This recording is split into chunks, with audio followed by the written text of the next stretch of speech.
Definir espiritualidade é complexo e, ao mesmo tempo, essa tentativa pode reduzir algo muito maior. De maneira geral, a espiritualidade está conectada à propensão humana de buscar sentido e significado para a vida, se conectando com algo maior que si mesmo. Fé, religião e suas práticas podem ser aliadas para a recuperação de dependentes do álcool. Pesquisas mostram que uma vida espiritual fortalecida é uma importante ferramenta na luta contra o álcool. Agora, será que ciência e religião podem, aliás, devem andar juntas?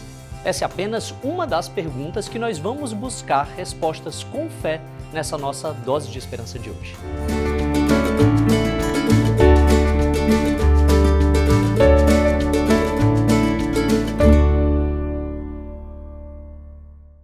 Para conversar com a gente sobre esse assunto, eu tenho o prazer de receber aqui o pastor Erivelton Leitão, ele que é terapeuta comportamental, conselheiro em dependência toxicológica e também terapeuta pelo Instituto Mental Vida. Muito obrigado pela sua presença hoje aqui, Erivelton.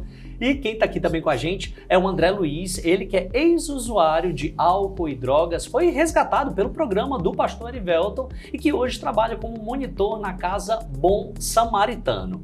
Porém, por mais que você tenha esse histórico, na verdade, o pastor Erivelton também tem. Então, é a primeira vez aqui, né, dentro do nosso programa, que a gente recebe duas pessoas que têm um histórico de comportamentos com o álcool e, na verdade, com outras drogas também. Queria conversar contigo, Erivelton, como que foi esse teu histórico, como é que tudo começou? Fala pra gente. Eu comecei bem cedo, eu comecei com 8 anos de idade no álcool, né? 8 anos de idade, o pai era alcoólatra, a família desestruturada totalmente. E tive um encontro, né, comigo mesmo, primeiramente. Tive um encontro com Deus dentro de uma comunidade terapêutica que eu rejeitava. Eu não acreditava que funcionasse essa história de comunidade terapêutica. Para mim, eu era dono de mim mesmo, da minha própria vontade, e na hora que eu quisesse eu parava. Auto-engano, essa é a realidade, né? O que todos nós dizemos quando nós estamos aprisionados em uma prisão comportamental. E eu dizia, quando eu quiser eu paro. Mas na realidade não parava coisa nenhuma. E o tempo foi passando. Um dia me apresentaram e eu disse, tá bom, bora lá. E a primeira coisa que a gente faz quando ganha um bom presente é querer mostrar para o mundo todo, né? Verdade. E foi isso daí. Na hora que eu consegui essa libertação, que era algo que eu já vinha lutando há tanto tempo, eu corri para os lugares onde eu era envergonhado, onde eu era aprisionado, para poder levar mensagem para outras pessoas que tinham uma oportunidade de saída, tinham esperança, tinham uma luz no fim do túnel, pessoas como o André e tantos outros, né? Nesses 10 anos que a gente vem trabalhando com dependência química, eu acho que nós já fizemos cerca de 7.000 atendimentos aproximadamente. Nossa, que fantástico isso, que legal. E um desses atendimentos foi do André. André, a tua vez agora, fala pra gente como é que, antes de você ter ido então para a comunidade, como é que a história do André começou, seja no álcool, na droga também? Aliás, começou com álcool? Sim, começou um pouco com álcool, né? Porque, na verdade, o álcool ele é o prepulsor, é o início de entrada, né?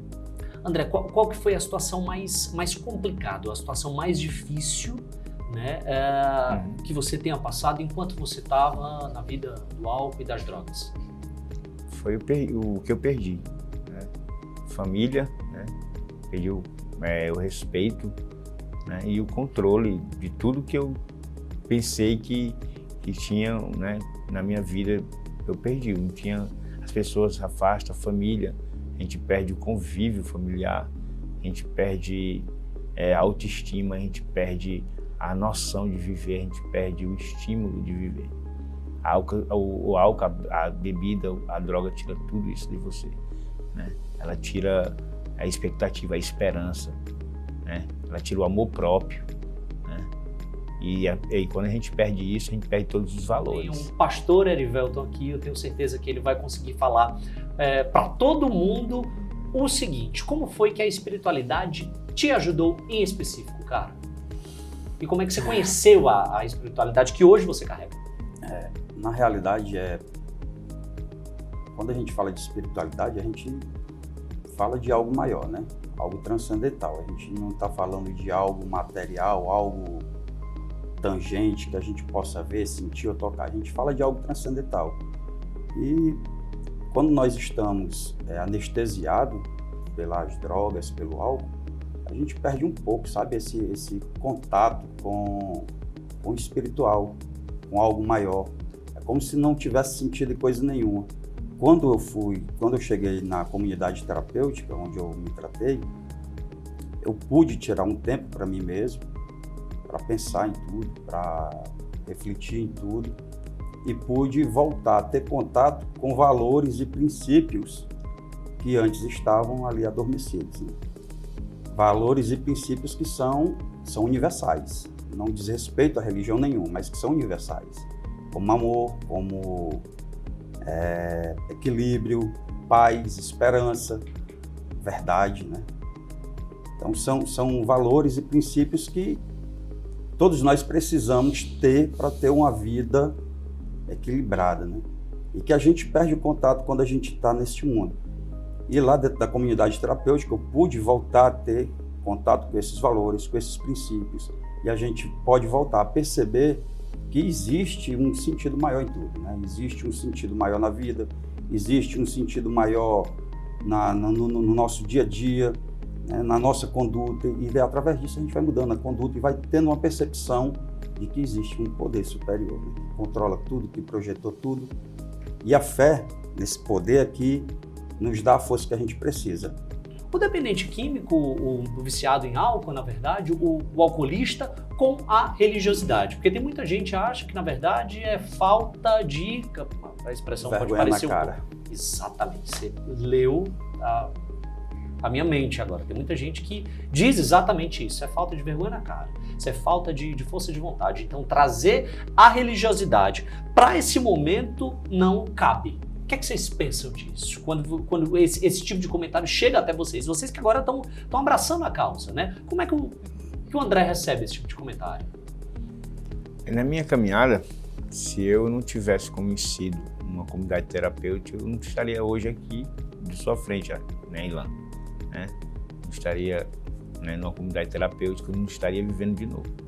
Porque eu fui apresentado, né, quando eu entrei numa comunidade terapêutica, eu bati de frente com uma espiritualidade que eu não conhecia. Mas aquilo, com alguns dias, com o tempo, aquilo que eu não tinha aquilo também em casa. Eu não tinha aquilo como valor, não tinha aquilo como espelho, como objetivo na minha vida, dentro dos preceitos familiares, porque eu fui criado só com mãe. Minha mãe trabalhava e eu tinha um irmão um pouco mais velho que eu, e a gente não tinha esses valores, não tinha. Então foi dentro de uma comunidade terapêutica, em 2008, que eu conheci, e aquilo também com o tempo eu fui tendo curiosidade e fui passando um mês, 2, fui me engajando, né? E me espelhando em algumas pessoas e vendo os exemplos ali dentro de pessoas, as partilhas, né? Vendo que eu não era coitado, vendo que eu não era o pior que todos. Eu fui percebendo que não era só eu que sofria. Eu fui percebendo que tinha pessoas até em pior situação que eu. E isso me fez, né, me voltar para a espiritualidade, né? E isso me deu esperança, isso me renovou, foi me renovando, né? Eu acredito, né, também na parte terapêutica, né, na parte científica, que isso agregado valores que agregado soma e muito ajuda. Os dois andando junto é muito, né? É como existe alguns, né, tratamentos científicos e terapêuticos, né, e agregando, são parceiros excelentes e leva a gente a mudar de vida. Na hora que você estava falando da tua história, Erivelton, você se emocionou. Eu digo isso porque eu estou aqui de frente para você e vi que seu olho encheu de água, né? Talvez porque relembrar tudo isso pode doer em algum momento. Sim, com certeza. Eu acho que se no Brasil tivesse um pouquinho mais de justiça social, sabe? Eu acho que muitas situações seriam evitadas. A gente vê por aí, eu estou há 10 anos trabalhando aí nesse meio, a gente vê por aí realidades diferentes, são mundos diferentes, né? E você vê um cara que tem lá um pai que é presente, uma mãe que é presente, uma família equilibrada, uma família bem sucedida financeiramente, né? Uma família que está toda ali como tem que ser. E você vê Estava evangelizando uma vez na favela da Jurema e eu encontrei um jovem em frente a um supermercado. Esse jovem estava deitado em cima do tapete de um papelão e eu vi as pessoas passando, ninguém olhava para ele, era como se ele não fosse nada. E eu comecei a olhar aquilo dali e eu comecei a falar comigo mesmo e eu disse, meu Deus, parece que não é nada. E do outro lado tinha um cachorro. A galera chegava e falava com o cachorro, brincava com o cachorro, né? E o adolescente estava lá, eu acho que ele devia ter 12 anos, e ninguém nem olhava pro cara. Aí eu comecei a falar comigo mesmo e digo, Jesus, que coisa horrível. E eu disse, meu Deus, e aí, Senhor, como é que tem esperança num negócio desse? E Deus falando comigo, ele disse, observa. Eu acho que eu vi passar ali umas 30 pessoas. Estou dizendo, não, mas uma passou na hora, voltando lá de dentro e veio com uma bolachinha recheada pequena, entregou para aquele menino, né, acordou ele, entregou para o menino, ele comeu. Né, e eu senti Deus dizendo, ó, tem esperança, ainda tem alguém que se importa, né? Então são mundos diferentes, são realidades diferentes. E eu tive, né, na minha infância, eu tive essa família desestruturada. A mãe um pouco mais equilibrada, vinha de um lar religioso, o pai de um lar religioso, militar, mas que também estava aprisionado no álcool e por isso não sabia muito bem como lidar com as suas responsabilidades. E no meio disso tudo estava lá, eu, meu irmão, meus 2 irmãos, minha irmã, né? E a figura masculina da casa era eu, 8 anos de idade. Então, assim, são realidades diferentes, são situações diferentes. E uma vez eu disse, teve um tempo que eu me desgostei muito de Deus, eu acho que não existe ateu, sabe, cara? Acho que não existe ateu, acho que existe gente ferida com Deus. Essa é a realidade. E eu fiquei muito ferido com Deus, né? E eu disse, cara, se Deus existe, Ele abandonou nós. E eu desisti de tudo relacionado à fé, à religião. E uma vez a minha mãe disse, cara, tu não vai mais voltar. Eu disse, se um dia eu passar em frente a uma igreja e eu ver o meu pai lá no púlpito pregando, aí eu sei que Deus existe. Nesse dia eu volto para os caminhos do Senhor, né? E, por incrível que pareça, sabe, meu irmão, 24 anos depois eu ia passando drogado em frente a uma igreja que a minha mãe frequentava. E quando eu olhei para dentro, já fazia uns 5 anos que meu pai tinha se consertado e estava na igreja direitinho. E eu passei, eu vi o meu pai pregando no púlpito. E aí eu me lembrei da promessa que eu tinha feito. Naquele momento eu chorei, mas a força para voltar não tinha mais, né? Aí algum tempo depois foi que a gente veio voltar. E você ainda vai contar essa história pra gente, calma. Calma você que está em casa também, o Erivelton e o André Luiz tem muito mais coisa boa para passar para a gente. A gente está discutindo hoje aqui o alcoolismo e a espiritualidade. Será que dá para a gente salvar vidas assim? Quais são os preconceitos que existem a respeito de tudo isso? A gente traz todas essas respostas no nosso próximo bloco. Fica aí, a gente volta já.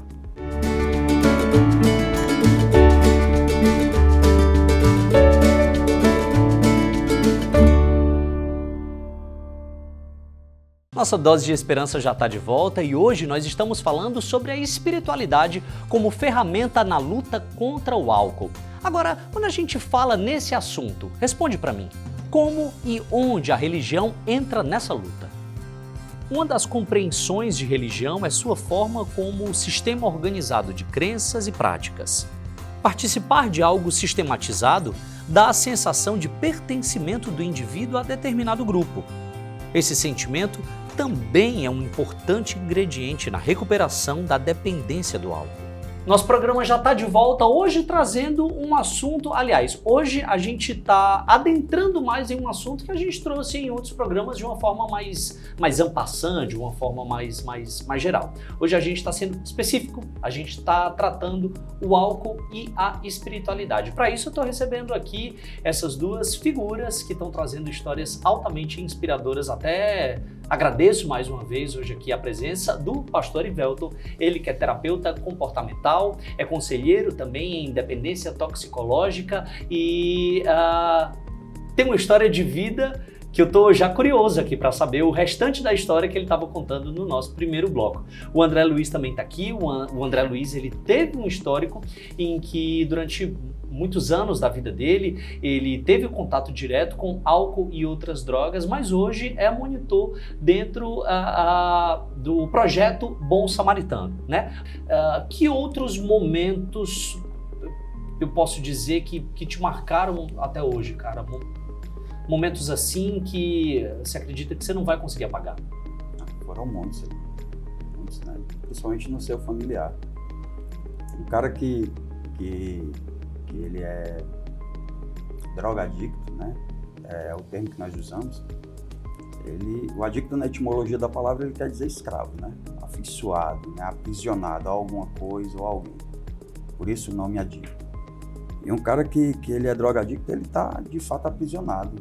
Tá aprisionado ao álcool, ele está aprisionado à droga e ele é uma pessoa que ele perde totalmente o controle das suas emoções, da sua responsabilidade, das suas decisões, né? Muitas vezes eu via meu pai fazer coisas que no outro dia ele sequer lembrava, né? Porque ele era um alcoolista de fato. Se ele usava outras drogas, eu desconhecia. Ele era um alcoolista.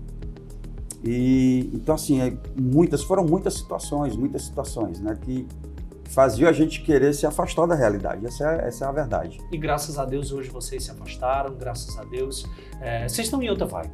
Graças a Deus hoje, eu acho que a gente pode dizer que vocês foram resgatados, né, e hoje trabalham dentro da comunidade. Eu quero saber, André, como que fica o teu coração sabendo que você tá participando do resgate de outras pessoas, cara? Né? Alguém que se sentiu que nunca foi ajudado, que pedia por uma ajuda divina. Hoje talvez você seja a ajuda divina de muitas pessoas que pedem uma segunda chance, não é verdade? Sim, sim. No meu caso, eu fui perceber que eu estava sendo canal de bênção porque eu senti que Deus mudou minha vida. Porque eu deixei, eu busquei e perseverei. Porque a gente, quando está no processo de recuperação, na verdade, a gente é muito ansioso, a gente quer largar tudo. Às vezes, por qualquer eventualidade, a gente, né, quer sair de si, né? Mas foi essa espiritualidade, né, que eu encontrei dentro da comunidade terapêutica, foi que me fez ter mais paciência, ter mais paz, ter mais senso, pensar mais, né?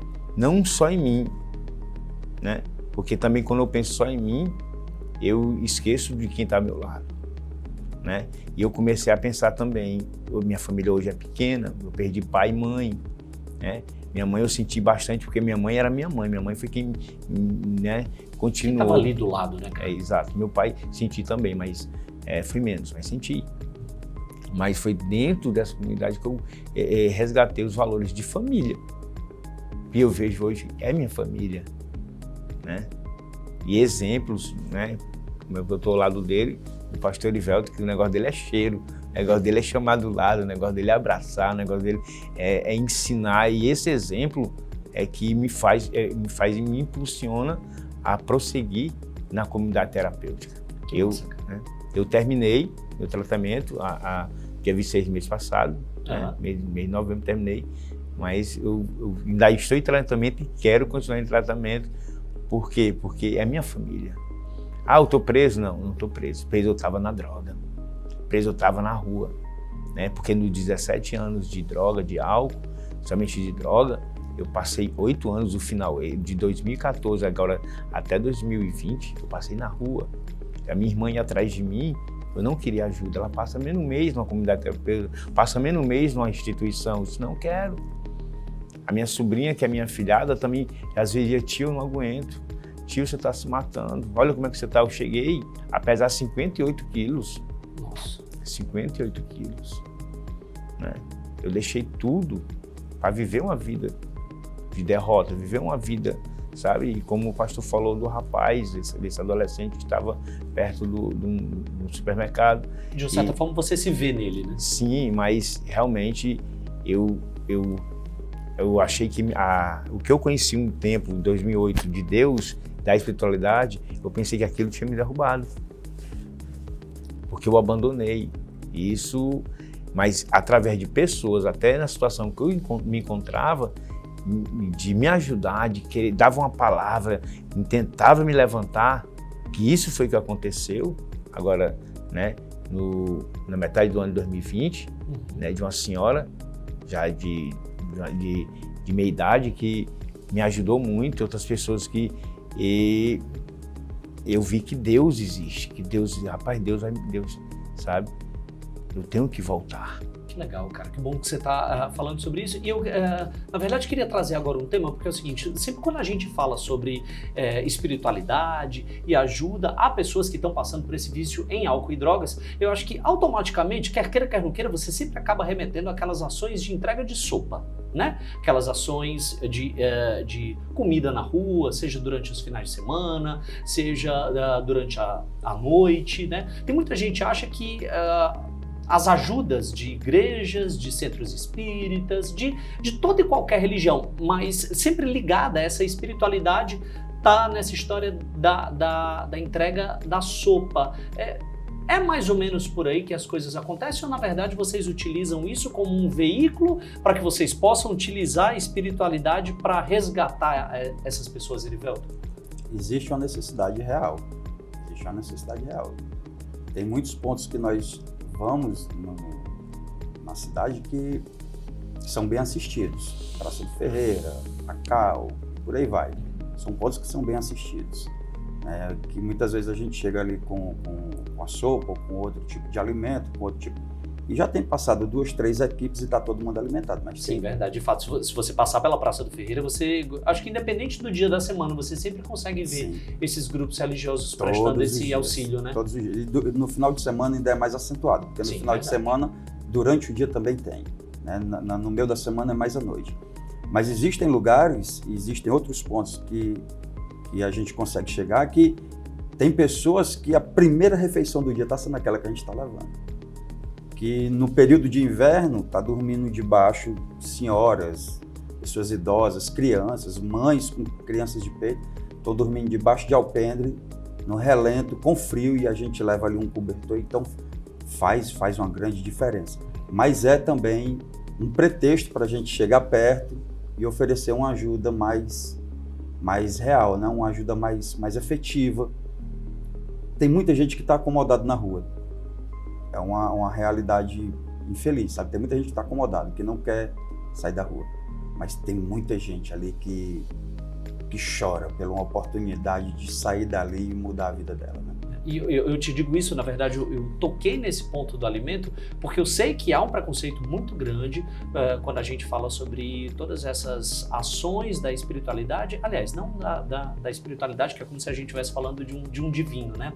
Mas de ações de grupos religiosos que vão até esses viciados, essas pessoas que têm problema, enfim, que estão na rua, que a gente sabe que, acredito que possa dizer, sem medo de estar errado, que 100% ali tem problema com álcool, com drogas, né? Mas tem muita gente que acredita que esses grupos, na verdade, acabam trazendo uma certa comodidade a quem está na rua, já que as pessoas estão na rua e estão sendo alimentadas. Entende onde que eu quero chegar? Na verdade, eu estou te instigando a dar uma resposta. O que você pode dizer para essas pessoas, já que vocês prestam um auxílio mais ou menos parecido?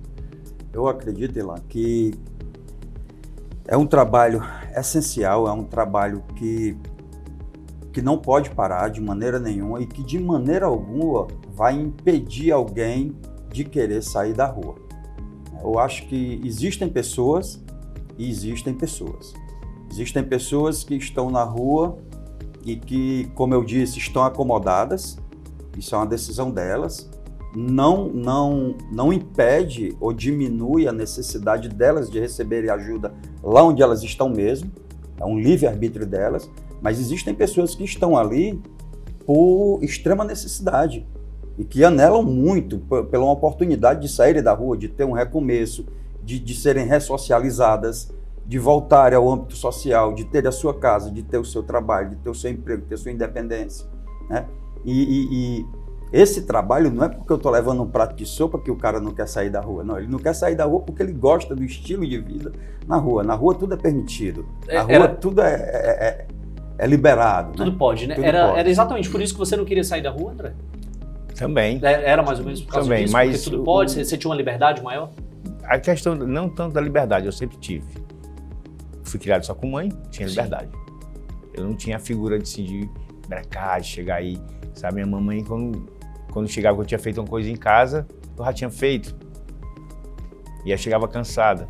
Você tinha essa personalidade mais reativa, né? Mas o fato de você estar na rua, por que você estava lá? Agora, sim, é por causa da droga. Por causa da droga.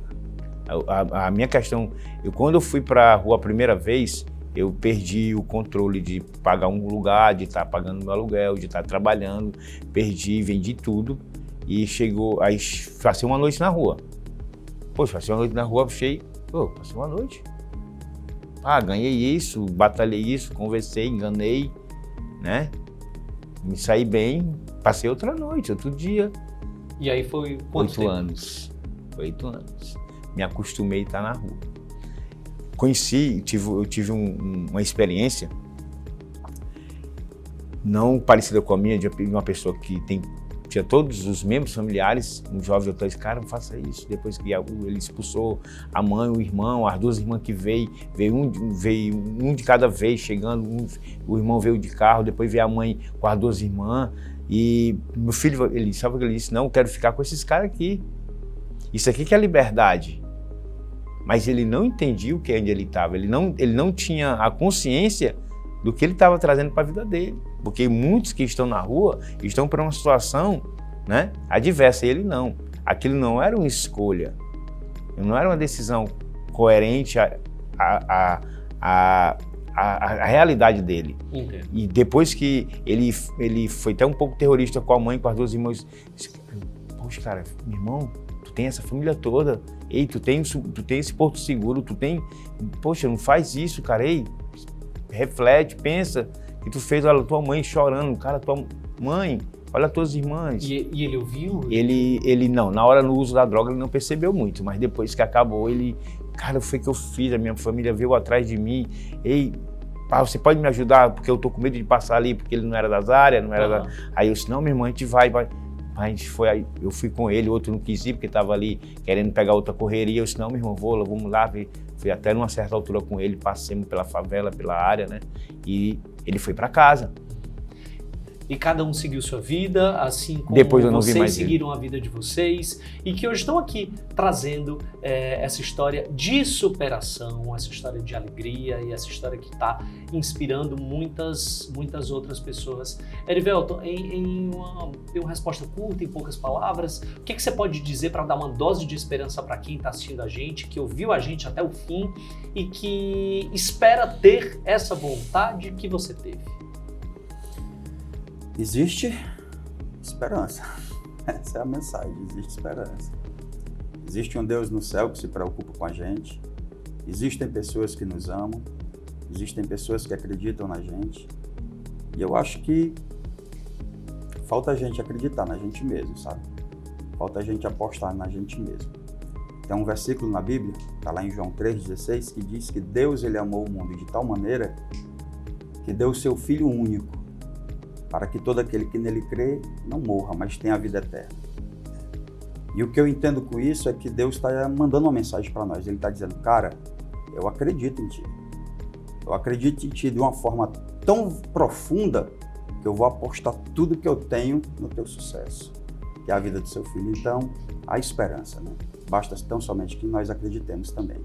E fica a dica, então, para todo mundo que está em casa. Galera, muito obrigado pela presença de vocês, muito obrigado por terem desabafado, muito obrigado por terem colocado para fora toda essa história que nos motiva e eu tenho certeza motiva você também.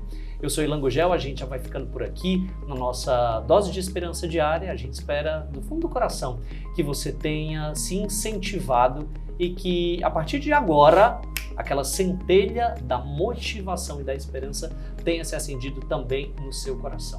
A gente espera em um próximo horário, é claro, com mais doses de esperança para você. Não vai perder, a gente espera aqui até lá.